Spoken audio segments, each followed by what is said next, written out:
Driving through my town of yesterday, population 2058. Hi, I'm Bruce Nimchik with DurableMusic.com, and today is my first official video on small town stories. Today I'm featuring Hugh Featherstone. He happens to live in Belgium, but he grew up in Epsom, England. It was a little village, Stamford Green. And he wrote a poem about this. As a matter of fact, Hugh is also a songwriter and guitar player. If you click the link below the window after the video is over, it's an active link and it'll bring you right to his channel. I really encourage you to listen to his music. It's great. Anyway, he happened to write a poem called Small World, and I'd love you to hear it. It's called Small World by Hugh Featherstone.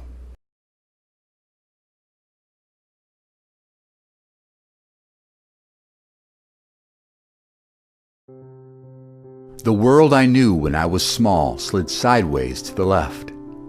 Bracken path our bit of it, before it merged with Bramble Walk. Budded a crescent where our Georgian house box lurked. Halfway up an alley no one could really call a drive. Hidden from the half-ring of mongrel architecture. Set around that bristly cake of couch grass. A microscopic wilderness of buttercup and nettle. Where we built Troy, refought the Civil War.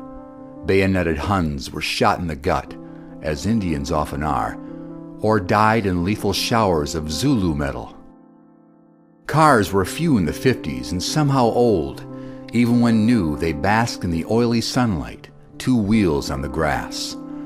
I remember a loaf-shaped Messerschmitt, its cockpit stripped of guns, or a smart blue Morris with its shiny bobby caps.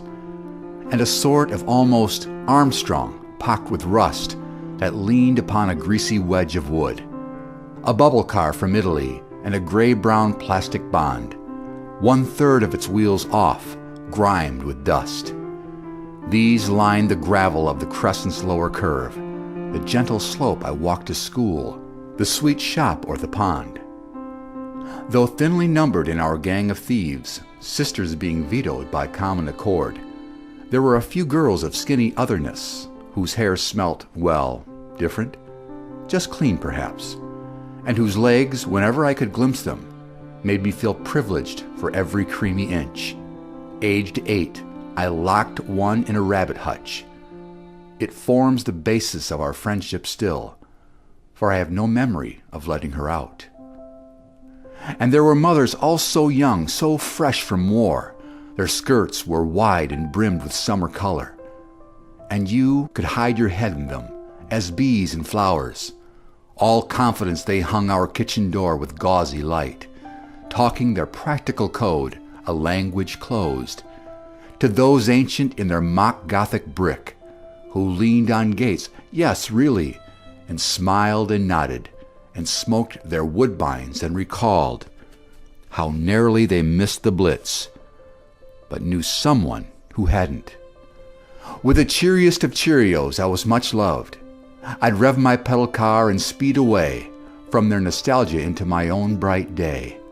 For I was modern then, not yet begun to see that all our worlds were sliding sideways to the left, and soon would slide away from them and me.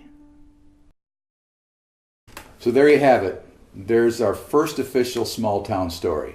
If you have one, I would love to hear your story. Please submit it. Send me a message on my channel page. I would love to hear your story. Until next time, I'm Bruce Nimchik with DurableMusic.com. Thanks for watching.